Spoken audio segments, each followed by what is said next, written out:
स्थानिक स्वराज्य संस्थांच्या निवडणुकांसंदर्भात आज सर्वोच्च न्यायालयात ऐतिहासिक निर्णय झालाय।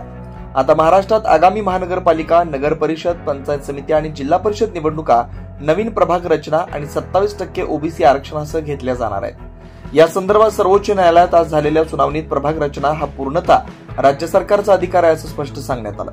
तसेच नव्या प्रभाग रचनेला आणि ओबीसी आरक्षणाला दिलेलं आव्हान सर्वोच्च न्यायालयानं फेटाळून लावलंय।